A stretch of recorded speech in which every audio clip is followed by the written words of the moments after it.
Roger Hoover, great to be with you from Alabama, but we keep talking with somebody on the West Coast, and we'll count Arizona as part of that for this week's show. Right. Chris Stewart, who's been from Spokane to Los Angeles, back to Alabama for a bit, now in Phoenix, Arizona. And Chris, you're there because the Tide keep rolling all the way to the Final Four. Roll Tide. It's fun to talk about basketball here in April.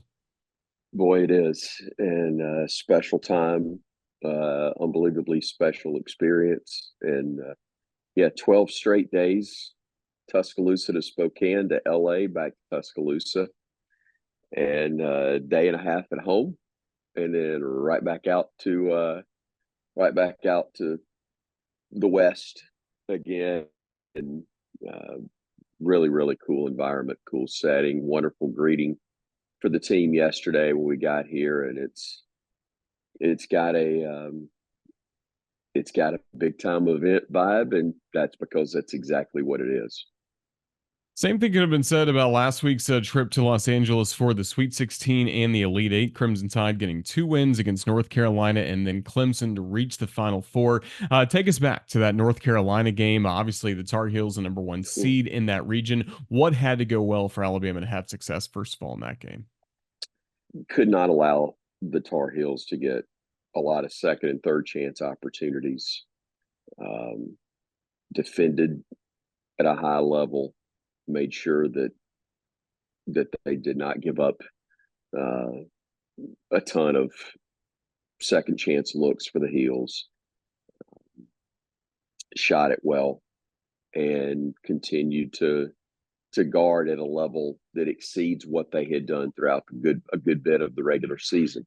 So I think that's a major thing. They continue to be who they are offensively. But Roger, they finally got some things locked in on a consistent basis on the defensive end, and that's what allowed them to get it done against the Heels. It was really fun to see all of that come together, and you knew North Carolina was going to make a push, and Bama just continued to answer whenever that occurred, and thankfully held them off and got the win.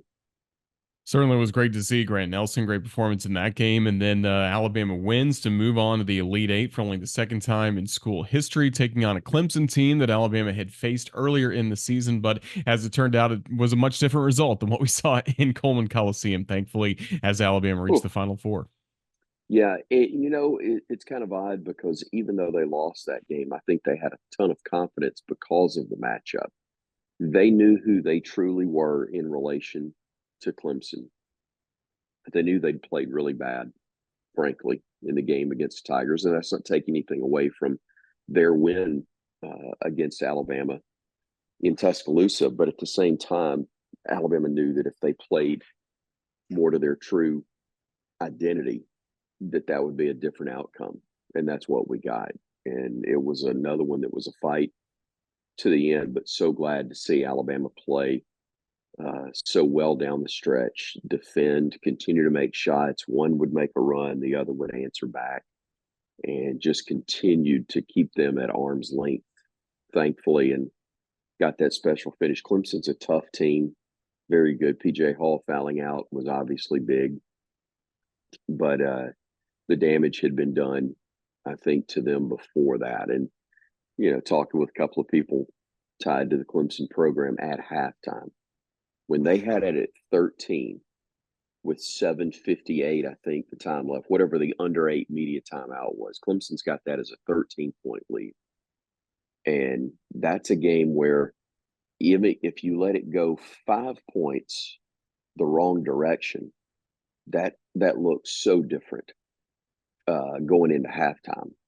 If you only shave 5, okay, it's a very manageable game to going into the locker room down only 8. But instead of it being that, Bama completely flipped it and was up 3 at halftime.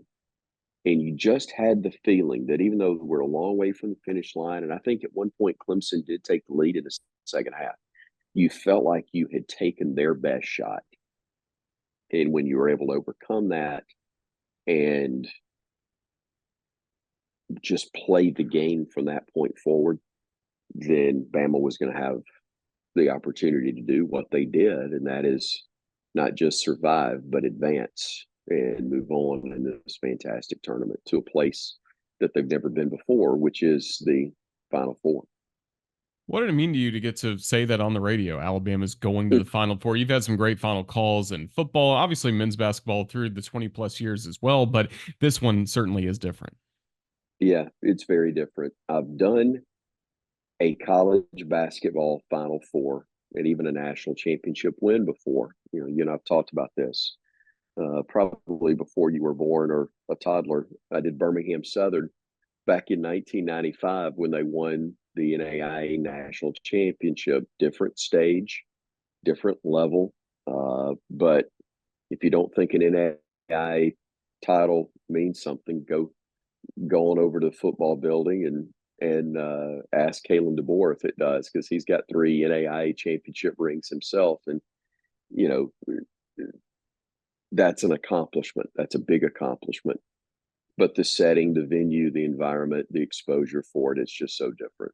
So um, to have the privilege of broadcasting this for Alabama, also that was very early in my career. Even though it's different, when you are a part of a championship and it happens in your first or second year of doing play-by-play for its school, you appreciate it, but you don't at the level that that you do now. Certainly, 22 years into being the basketball announcer like I am in Tuscaloosa, and 24, 25 years, whatever it is, of being a part of Alabama broadcast. But then on top of that, as you and I've talked about too, Roger, I've been a fan since I was a kid. And so to see this happen, to have I was a kid in the stands at the BJCC when Derek McKee, Mark Godfrey, Terry Connor, and Jim Farmer, and I'm leaving out some really good players, but I mean, when that team in '87 played in Birmingham in the first 2 rounds and advanced to go to Louisville for the Sweet 16 and lost to that Providence squad with Rick Pitino as the head coach and Billy the Kid Donovan as the sharpshooter with Delray Brooks. That was a heartbreaker. Bama was a 2 seed and thought that was going to be the team that was going to get over the hump and go to be the first in the Elite Eight and maybe win the whole thing. And it was one of several teams, frankly, Roger, that was good enough to win it all if they could have gotten past a hurdle. And the most recent being last year. If that team beat San Diego State, then that team obviously is one that I think very easily could have won the whole shebang. And nobody would have been shocked by it. They were the number 1 national seed going into the tournament.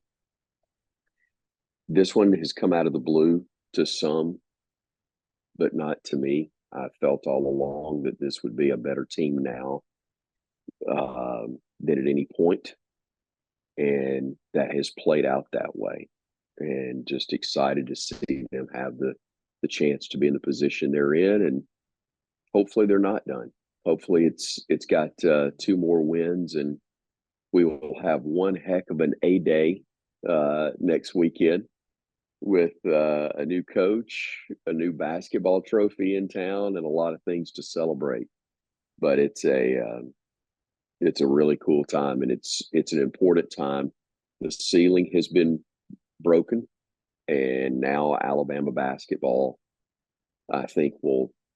I don't think this is the only. I think this is the first of multiple Final Fours that will occur with Nate Oates as the head basketball coach. I don't think he plans to take the foot off the gas anytime soon. Certainly hope not. So again, a great moment for you getting to say, Alabama is rolling to the Final Four.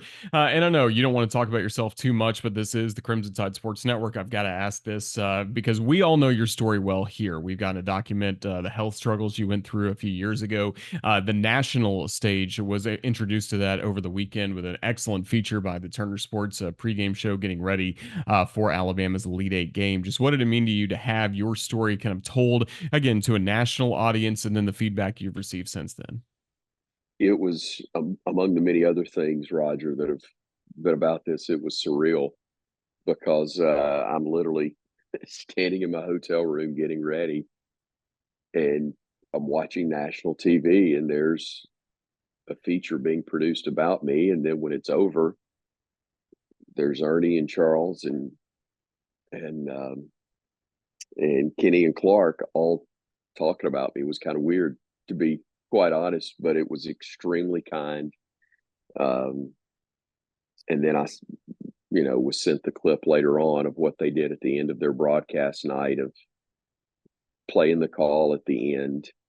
Um, and I'm grateful the story's able to be told, because I understand that I'm the face for the story, but the story's not about me. The story is about the medical people that saved my life, that helped me get back to where I can do this. Friends like yourself who helped me tremendously when I needed the help. You pitched in a massive way, and not just the bridge leading up to me coming back and doing games, but you literally were there to help and assist as I was getting stronger and able to take on more of my regular responsibility for it. Um, I've said it many times, but most of all, just my personal belief that it's a miracle that God did in my life. And it's none of it happens without his blessing and his favor. It's not something I deserve. It's not something I've earned, but it's something that he blessed me with. And I will forever be grateful for it. And I don't try to beat anybody up with it, wear anybody out, but um, I have a responsibility to share where I think it came from and why I'm able to do what I'm doing now. And I am appreciative that Ernie and actually an Alabama alum who produced it, Khalil Cage, who you won't hear her name, you won't see her, but was actually, remember Crimson Cabaret probably 15, 20 years ago when that's where I met her. She's married to Greg Cage, who played basketball at Alabama, and she came up to me uh, when we were at USC at shoot around one day, and she goes, "I want to tell your story in a feature. I don't know if it'll ever air because this was before the North Carolina game." She goes, "We want to do this, and in case Alabama wins, and we can run it before the Elite Eight game, but I want to produce it and have it ready just in case." So I was grateful that the Tide won, that it wound up on the cutting room floor, and the players who weren't around and didn't know the story were incredibly gracious. One of the most